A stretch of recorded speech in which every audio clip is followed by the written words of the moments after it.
And otherwise we'll assume, suppose a be a root of fx, then we can write fx is x minus a raised to power k gx, where k is the multiplicity of the root, and obviously g of a is non-zero. So clearly k is less than equals to n. It's clear from here why k is less than equals to n, because I justified this with this, the degree of fx into gx is degree of fx plus gx. So when you will be adding degree of gx plus k, so that will make it n. So that's why k is less than equals to n, right? So we have shown that if a is going to be a root of fx, then how many times it is appearing as a root of fx? K times, and k is less than equals to n. So suppose a has no, suppose fx has no other root than a, its only root is a. In that case, nothing to prove. Suppose a is the only root of fx, then nothing to prove, because we have already shown that how many times a is appearing the root k, and that is less than equals to n, and that is what we want to show, that it can appear at most n times, so k is less than equals to n. So we are left with a case, but if there exists some b such that b is a root of fx and b is not equals to a, that means other than a also uska koi root hai, suppose that root is b. In that case, if you consider this equation which we just wrote, so if you put fb, so this is b minus ak g of b.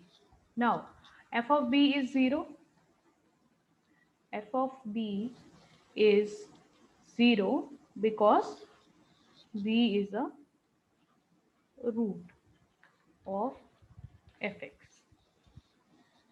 So this implies what? This implies g of b is 0 because b minus a is non-zero, and b minus a raised to power k is also going to non-zero. Now why this is true? Why this is true in this particular question? Ma'am, A and B belong to the field. Yes,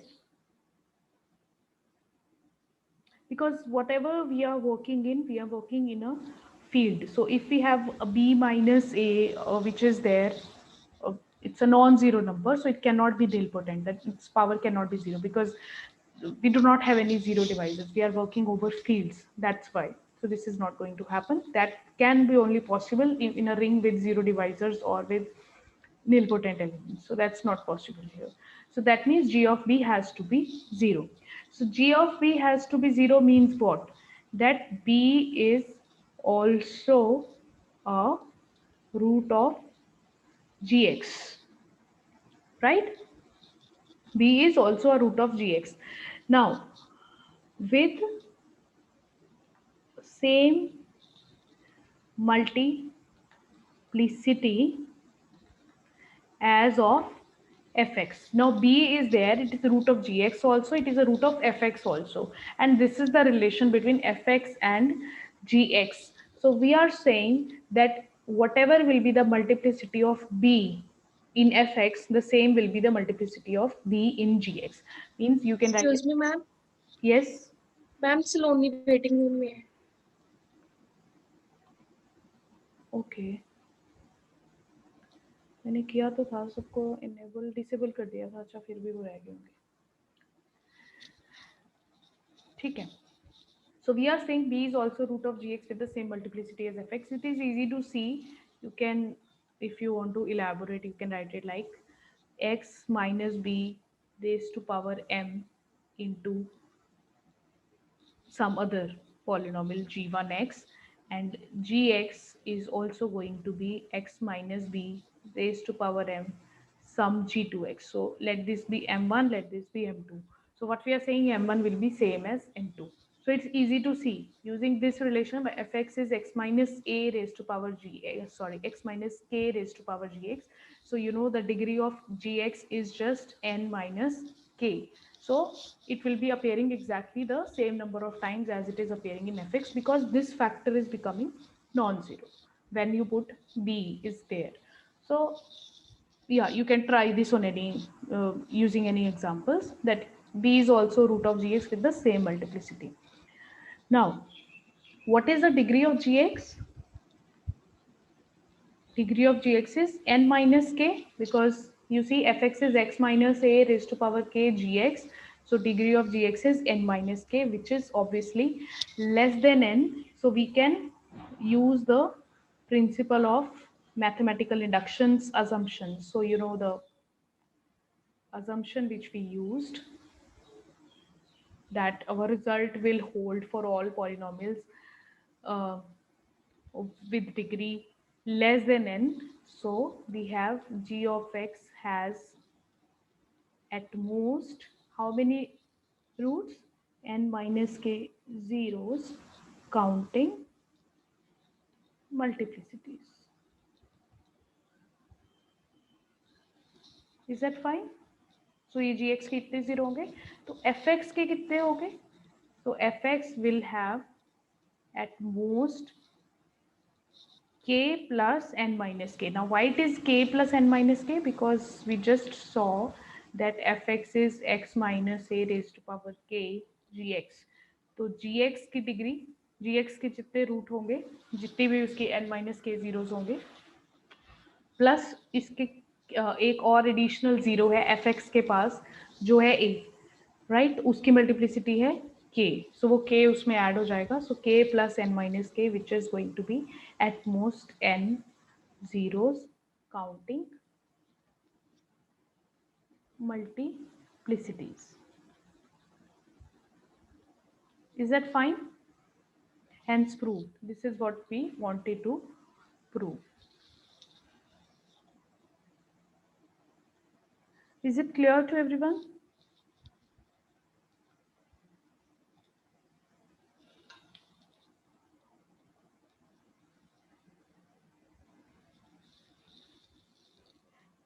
Okay, so is that fine? So we'll move ahead.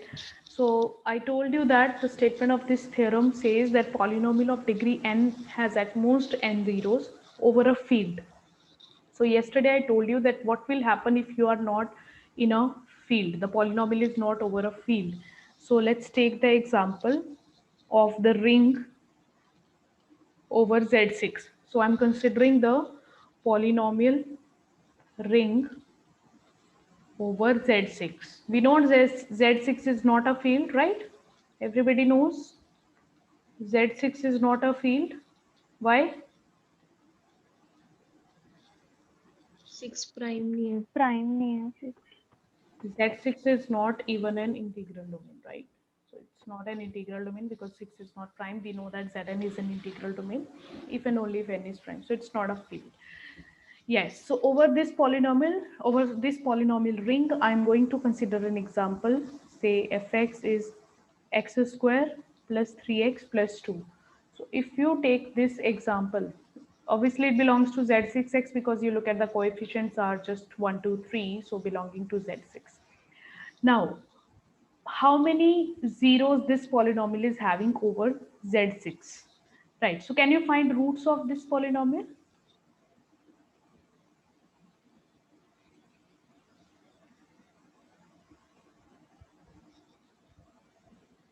What are the roots? -1 -2. Right? Now, Z6 will convert them, no?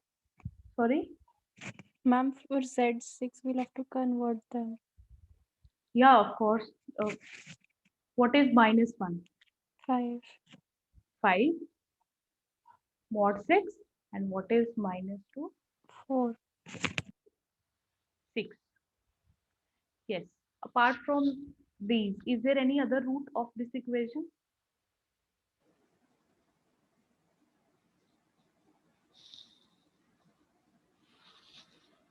Any other root do you see? So you can, what you can do, this is Z6.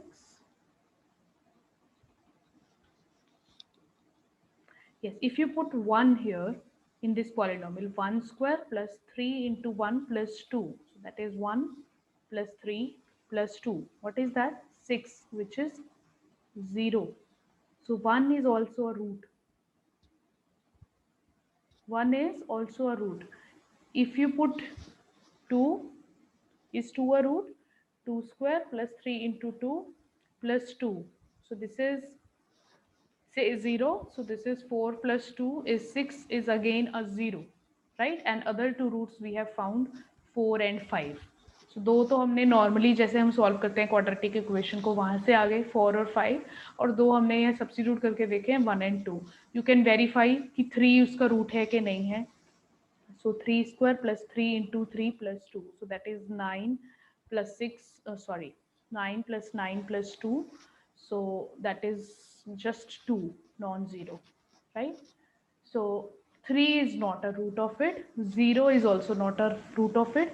1, 2, 4 and 5. These are the 4 zeros of a quadratic polynomial, right? But why this is happening? Because we are looking at a ring which is not a field. The underlying ring is not a field. So that's why it is the rule, the theorem is violating. So this is an example to show that the above theorem fails if the underlying ring is not a field. So this was just one example. You can create more examples and figure out more examples, right? So you can test with any Z3. Say if you will be testing with Z3 or something like which is a field, in that case, whatever polynomial you define, you will be never able to get more than number of roots than its degree. But otherwise, you may find examples, right? So that was the example. So after that, just a very small thing. This is something you must already know. Complex zeros of this polynomial x raised to power n minus 1. Yes, what are the zeros of this polynomial? ये तो पता होना चाहिए आपको, ये तो हम बहुत बेसिक क्लासेस में पढ़ के आते हैं. So what will happen if you put this equals to 0? So I'm interested in finding the zeros of this. So actually I'm interested in finding solutions of this equation. So which is 1 by n. So yeah, so now because our underlying field is a field of complex numbers, and that is a field, C is a field, so it can have maximum n zeros. So what are those zeros? Means how many solutions this 1 raised to power 1 by 1 has. Yes, how to deal with this question? What is 1? Cos 2 pi plus iota sine 2 pi. And then by using De Moivre's theorem,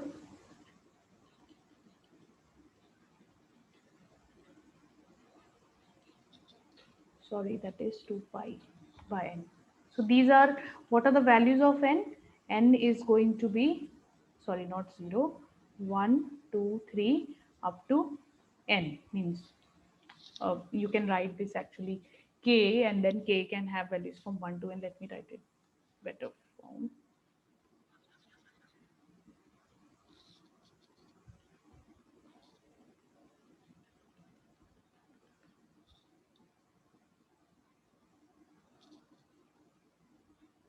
Yes.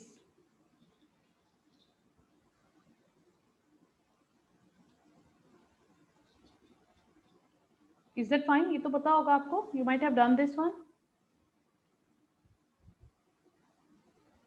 2k pi by n. Mm-hmm. 2k pi divided by n, where k lies from 0 to n minus 1.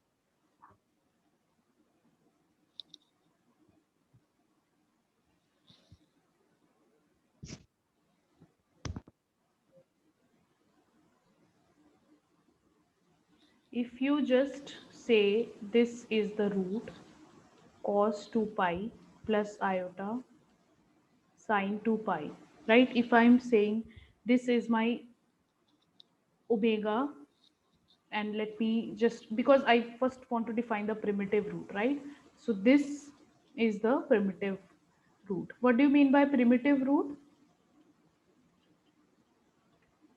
Omega raised to power n is going to be 1, while omega raised to power k is not going to be 1 for any k less than n, right? So that is going to be the value of omega. So yeah, what is the confusion? I didn't get that.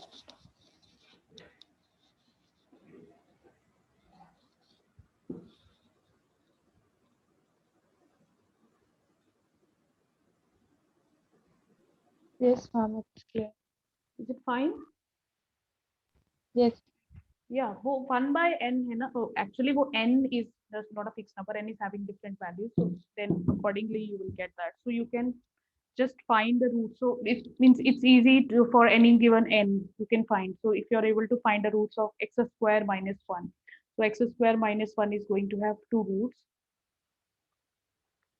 So x is equal to 1 and minus 1, where if you want to write it like just like 1 and minus 1, that's fine, but if you want to express in terms of omega, then you can express in terms of omega, that what is going to be the value of omega, right?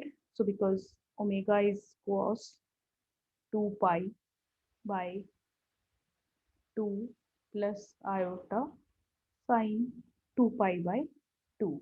So this is cos pi plus iota sine pi. So cos pi is minus 1. So this is the primitive nth root. Nth root means square root, primitive square root, or the quadratic root or square root, whatever you want to call it, of this equation. And if you square this one, then you will get the other root. So usually the roots are always 1 omega omega square. So if it so here it is just the quadratic polynomial, so you have the two roots 1 and omega. If it is going to be a cubic polynomial, then you have the roots 1 omega omega square. So this is the definition of omega, you just need to know that. So similarly, you can find the roots for x raised to power n minus 1. So this I'm just telling because in case you need to solve the polynomials. So this is some just very standard polynomials which you will be solving, right? So it's one and the same thing. You start from omega and last में omega raised to power n लिख लो, तो omega raised to power n is obviously again 1 given the definition of omega. We are starting with 1 लिख लो, so जो 1 है वो omega raised to power n ही है. So however you want to write this one. So that is about the complex zeros, and omega is just known as a primitive root. Now let's continue with the uh, another definition. Let me just write it like this. So this is another type of, you can say, integral domain or a ring which we are going to define. This is known as principal ideal domain, PID. So these kind of rings, you will find many examples of these kind of rings. In fact, the next chapter is totally dedicated to these type of domains. I'll give you a few more examples. We have Euclidean domains, unique factorization domain. So all these things are connected with the polynomial rings. That's why we talked about polynomials. So now we have sufficient information about the polynomial rings and about their zeros. So those concepts which we have studied so far about polynomial rings, they will be used in this further definitions. So we are going to come with the first definition, PID, which is the principal ideal domain. So let me give you the definition of this. So PID is a very famous short form. ऐसा नहीं है कि हम अपने convenient के लिए PID लिख रहे हैं उसको. It's very frequently used as a standard abbreviation for principal ideal domain. A principal ideal domain is basically an integral domain. So this is clear from this point that firstly it has to be an integral domain. R, so it is first going to be an integral domain in which every ideal is a principal ideal. So it's clear from the name only, and it's very easy to remember the definition of principal ideal domain.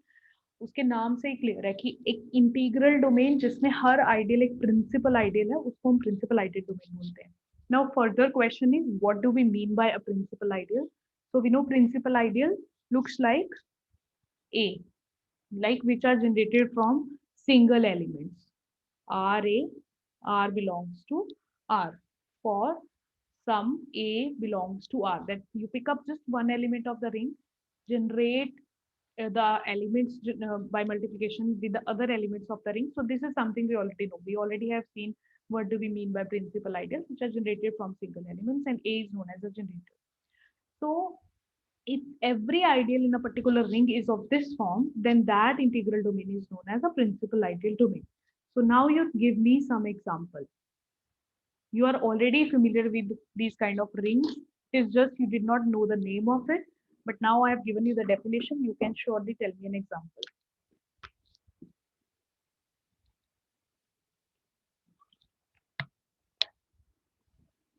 Definition सबको clear है?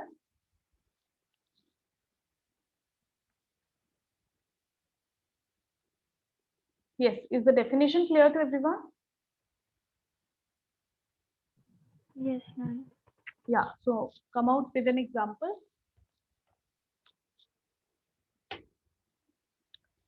Z. Z is a principal ideal domain, the ring of integers, because we already know it is an integral domain. Now I am telling you more information about it, that the ring of integers is a principal ideal domain, because yes, what are the ideals in Z? How do the ideals in Z look like? And Z. And Yeah, so we know no, they are always going to be the constant multiple times Z, right? So it is generated by N. So Z is a PID. Is that fine? So that's one example, and you can have more examples. Like I'll give you more theorem results, and from there you can generate more examples that when a particular ring is going to be a PID or not. So Z is going to be a principal ideal domain, because these are the kind of ideals you are going to get. Let me give you the theorem related with this, which is very useful, that if F is a field, then Fx is a PID. If F is a field, then Fx is a PID. So this is a very important result in terms of that if what you just need to know is a field. एक field से आप generate कर सकते हो principal ideal domain by just defining its polynomial ring. Right. So firstly we'll prove this result and then we'll do an example. कि अगर हमारे पास कोई field है तो उस field से जो polynomial ring generate होगा, it's going to be a principal ideal domain. So one thing is, I think we did this result already, that if F is an integral domain, then Fx is an integral domain. This result we have already done. yes, ma'am. Right? So see what we are leading to, that F, we want to prove Fx is PID. Now to prove PID, I need to prove two things. It is an integral domain, and it is and in this every ideal is a form of principal ideal. So since F is a field, so obviously F is an integral domain, and using this result that Fx is also going to be an integral domain. So half thing is done. We have proved that F of x, this polynomial ring, is going to be an integral domain. So now we want to show that every ideal in this polynomial ring is a principal ideal. So whenever you want to prove a particular ideal or any general ideal to be principal ideal, so you have to look for the generator, because अगर आपको generator element मिल गया और आपने show कर दिया कि उस generator element से पूरा ideal generate हो सकता है एक ही ideal के एक ही element के multiple से, so you are done. So we need to look for the generator element. So firstly, let me take what kind of ideal it can have. So let I be an ideal of this polynomial ring Fx. Case 1. If I is 0. So if it is a 0 ideal. So 0 ideal is always a principal ideal. Clear to everyone? Because the 0 ideal is generated by the 0 element. So 0 ideal is always a principal ideal in every ring. Not only in this ring or in a field. In every ring, the 0 ideal always happens to be a principal ideal because it is generated from 0. Whichever element you multiply with 0 will give you 0. So case 2, if this ideal is a non-zero ideal. So if this ideal is a non-zero ideal, in that case, non-zero ideal means there will exist some non-zero elements in that ideal. So it implies there exists some gx non-zero, gx belongs to fx such that gx belongs to I, right? Okay, तो non zero होने का मतलब उसमें कोई ना कोई non zero polynomial होगी जो फील्ड एफ एक्स से है और वो आइडियल में है, बिकॉज आइडियल में जीरो के अलावा कुछ एलिमेंट्स है. नाउ अब उस आइडियल में पॉलिनोमियल्स हैं नॉन जीरो. अब given some non zero polynomials we can always select one polynomial of the smallest degree, right? So choose gx to be of minimum degree. अब उसमें हमें नहीं पता कितनी डिग्री की पॉलिनोमियल्स हैं, बट जितनी भी होंगी we can always choose one with the smallest degree. वो एक से ज्यादा चॉइसेस भी हो सकते हैं हमारे पास, हो सकता है उसमें स्मॉलेस्ट डिग्री की एक से ज्यादा पॉलिनोमियल हो, so I am just choosing any one of them. So choose gx to be of minimum degree, right? So now we are claiming ये जो मिनिमम डिग्री की पॉलिनोमियल है इसी से पूरा आइडियल क्या हो जाएगा, जनरेट हो जाएगा. We are claiming that this ideal is going to be generated with this minimal degree polynomial, right? So we want to prove these two things are equal. So one thing is clearly gx. So gx से अगर हम कुछ generate करते हैं वो I का तो part होगा ही, बिकॉज gx से जो जनरेट हो रहा है that is fx into gx, where fx belongs to fx and gx हमें पता है already, gx belongs to the ideal I. तो ये तो आइडियल की डेफिनेशन है कि आइडियल के किसी भी एलिमेंट को रिंग के किसी भी एलिमेंट से मल्टीप्लाई करो तो आपकी रिंग है fx, तो वो सारे एलिमेंट्स आइडियल में ही जाते हैं. सो ये जो gx से मल्टीपल होके जितने भी पॉलिनोमियल्स बनेंगे, so all of them are going to be in I only. So that's why the set generated by the polynomial gx is definitely a subset of I. Is this clear to everyone? ये point clear है सबको? Yes, ma'am. So now, yeah, so now we want to show the opposite, that if we have a multiple of gx, then if we have any other polynomial in I, then it also has to be some multiple of gx. मतलब हमें show करना है कि I में gx के multiples के अलावा कुछ और नहीं है. So let me use some notation. So let px belongs to I, right? Then I can divide px by gx. अब मुझे शो करना है कि ये px जो है gx का मल्टीपल ही होगी. So for that I am using division algorithm. So when I will be dividing px by gx, I will be getting px is gx into qx plus rx, where either rx is 0 or degree of rx is less than degree of gx, because that is what the definition of division algorithm statement. I've just used the statement of division algorithm, right? Now you just look at rx. So rx is px minus gx into qx. In fact ये लिखने की जरूरत नहीं है, यहीं से clear हो जाएगा. You can see now degree of rx, if degree of rx is less than degree of gx, then it's a contradiction. Why it is a contradiction?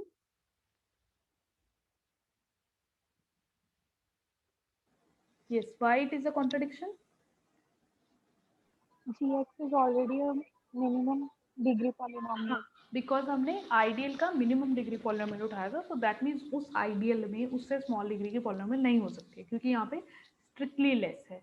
That means ये जहाँ दो पॉसिबिलिटीज जो होती हैं आर एक्स की, वो second possibility तो नहीं हो सकती है, degree of R X is less than degree of G X. So that means we need to be, this one need to be true. So this clearly means Rx has to be 0. So Rx has to be 0 means Px is Gx times Qx and which further means that this px belonging to this, because it's turning out to be a multiple of gx, so px is definitely belonging to this. Now where was px initially? Px was initially in I, so this implies I is contained in this, which further implies I is equals to this, because we just wanted to show this side, other side was already true, hence proof, right तो हमने prove कर दिया कि जो F X है polynomial ring है वो क्या होगा, it's going to be a principal ideal domain, and because हमें फील्ड गिवन था इसीलिए हम डिवीजन एल्गोरिथम जो है यूज कर पाए हैं. So now you can have plenty of examples of principal ideal domains. qx, this is also going to be a PID. Rx, this is also going to be a PID. Cx, right? So you have to find an answer for this question. I'm giving this to you. You do it yourself. You search and explore for this. Is Zx going to be a PID or not? Z is a PID, we know that, but is the polynomial rings over Z, is that a PID or not? Because Z field नहीं है. Field होता तो इस theorem से clearly imply हो जाता. But you need to tell me whether this is a ma'am इसमें prime पे होगा ना, क्योंकि zx इंटीग्रल डोमेन ही नहीं बनेगा. Sorry? मैम इसमें PID तब बनेगा ना जब zpx होगा. नहीं ZP नहीं, मैं Z की बात कर रही हूँ. इंटीजर मॉडलो P नहीं, वो तो बाद में आएगा. ZPX तो हाँ ऑब्वियसली आप कह सकते हो, अगर आप सपोज Z4X की बात करते हो, so this is clearly not a PID, because Z4 जो है वो इंटीग्रल डोमेन ही नहीं है, तो Z4X जो है इंटीग्रल डोमेन नहीं है, सो वो अलग है. I am asking about ZX, the polynomial ring over integers. Is that a PID or not, right? So you do that and let me know the answer tomorrow. We'll then talk about it. And now we are going to do one more example. So it's clear from here, this particular theorem, that if f is going to be a field, then fx is going to be a PID. And what is the additional information coming from that theorem? That this fx is going to be generated with the gx, where gx is going to be a minimum degree polynomial in I. Means जिस ideal की भी हम बात कर रहे हैं, sorry I should not write like that, ये नहीं है, whatever ideal in that particular ring is there, so उसको अपनी minimum degree polynomial से generate होगा, right? So let's do an example for the same.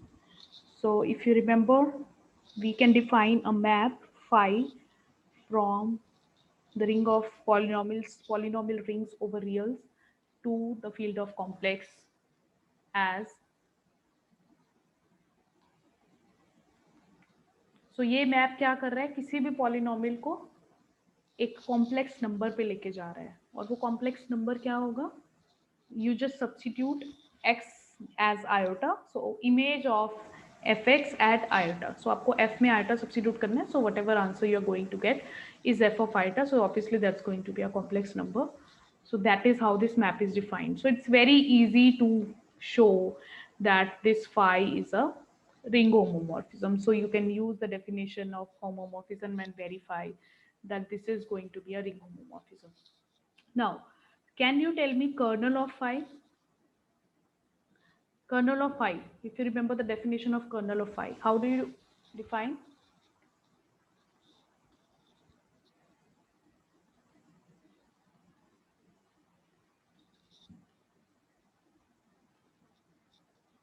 This is how the kernel map is defined. Kernel of a map is defined, that it will contain all those polynomials whose image is turning out to be 0. Now what do you mean by image? Phi of fx is f of iota. So all those polynomials which are having iota as their root, those are belonging to the kernel. And one information we do have, that kernel of phi is always an ideal. ये सबको पता है, ये तो हमने general prove किया था कि kernel of phi, whenever phi is going to be a ring homomorphism, the kernel of phi is always going to be the ideal of the ring. Which ring? Obviously जो domain वाली आपकी ring है. This is something we already proved. So can you tell me what is the minimum degree polynomial of kernel of phi? मुझे पूरा kernel of phi की सारी polynomials I cannot identify, but because there are infinitely many polynomials which are going to have iota as their root, I just want to know its minimum degree polynomial, कि सबसे छोटी degree की कौन सी polynomial है जिसका iota root होगा. Yes, because I'm trying to find a generator for this ideal, and I know it is going to be generated with the minimum degree polynomial. So kernel of phi में minimum degree polynomial कौन सी है? Is the question clear?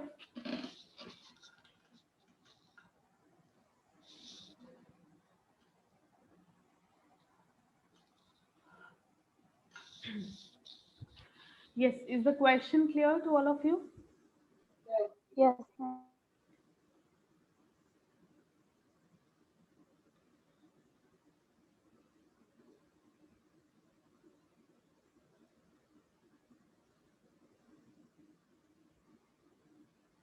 Yes, can anybody answer this? Ma'am 1 degree. Okay, minimum degree देखो किसी भी polynomial की होती है 0 degree, जो कांस्टेंट पॉलिनोमियल है. तो कांस्टेंट पॉलिनोमियल क्या हो सकता है जिस जो 0 बन जाए? तो वो तो नहीं हो सकता ना, बिकॉज कांस्टेंट पॉलिनोमियल अगर हम नॉन जीरो कांस्टेंट लेंगे तो वो नहीं होगा. तो constant polynomial is not going to have any root. अब आप ये बताओ, लीनियर पॉलिनोमियल है क्या कोई Rx में? क्या कोई इस तरह का पॉलिनोमियल है जो आयोटा जिसका रूट है a iota plus b is equal to 0 है, where a b belongs to R? Is it possible? Real में, रियल्स के ऊपर क्या कोई लीनियर पॉलिनोमियल है जिसका आयोटा रूट है?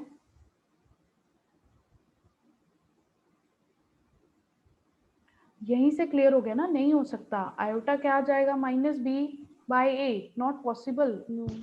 How complex number can be equal to the just a ratio of two real numbers, right? A and b are reals because the coefficients you have to taken from the real. Then if I take the polynomial x square plus 1, the quadratic polynomial में if I consider x square plus 1, I know iota is the root of this polynomial because iota square plus 1. Now this polynomial belongs to Rx such that, like if I call this fx, so I know f of iota is 0 because उसमें iota substitute करते 0 बन रहा है. It implies ये जो polynomial है ये colonel में है बिकॉज उसकी इमेज क्या बन रही है? 0 बन रही है. तो f ऑफ आयोटा 0 बनने का मतलब है कि आयोटा उस पॉलिनोमियल का रूट है. तो पूरे Rx में जो पॉलिनोमियल है मिनिमम डिग्री के जिसका आयोटा रूट है, that is just this quadratic polynomial x square plus 1.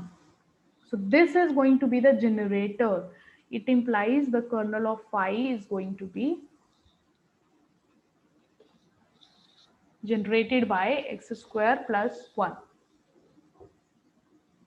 We are using the above theorem in figuring out the generators कि अगर हमें किसी ideal की definition पता है कि उस ideal में किस तरह के elements हैं, so it's all what you have to look for generator is you just look for the minimum degree polynomial. Kernel was a ideal, so that is the calculation in front of you. Please ask if it is not clear.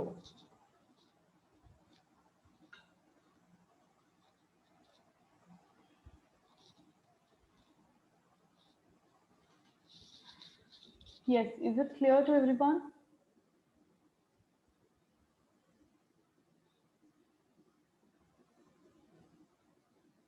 So if kernel of phi is x square plus 1, then we do know that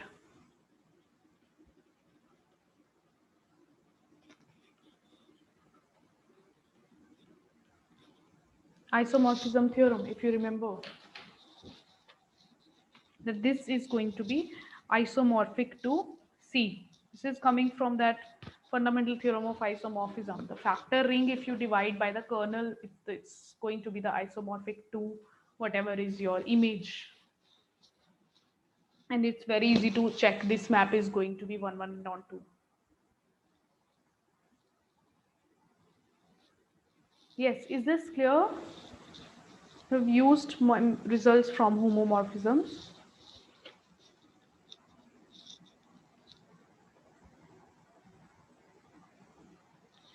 Right, so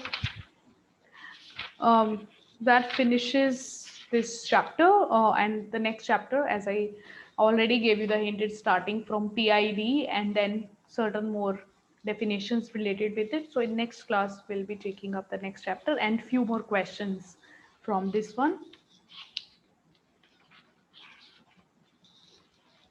Right, so that's all for today. I don't want to start with the new chapter in such a short time, so that's why I'm ending Thank you, ma'am. up.